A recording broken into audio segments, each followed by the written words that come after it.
And talking about that controversy over the BBC documentary, amid the entire row, AISA at the Ambedkar University has now called for a protest in solidarity with the students of JNU and Jamia. This is a left-wing affiliation of the student organization that has called in. We have seen that at the Jawaharlal Nehru University, at the Jamia Millia Islamia University, there have been attempts, some successful, some not successful, to screen this movie despite the ban by the union government.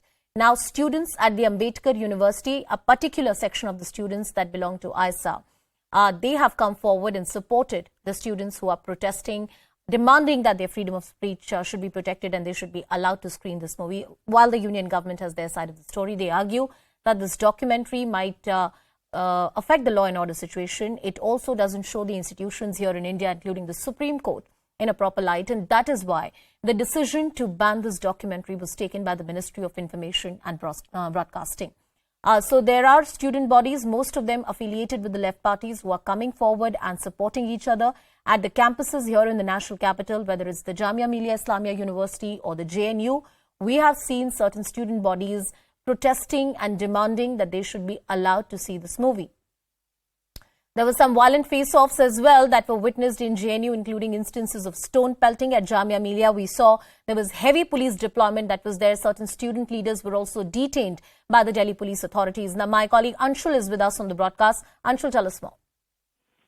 So yes, this protest has been called by AISA tomorrow at the Ambedkar University campus. This is basically against the kind of violence that happened outside Jamia yesterday and the manner in which we actually saw students being detained.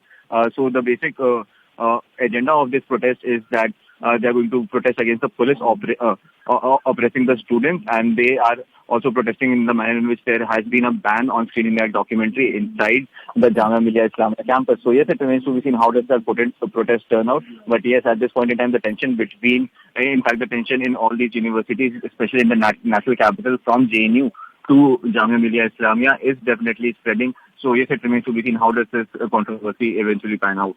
All right. Thank you, Anshul, for getting us all the details on that very important story.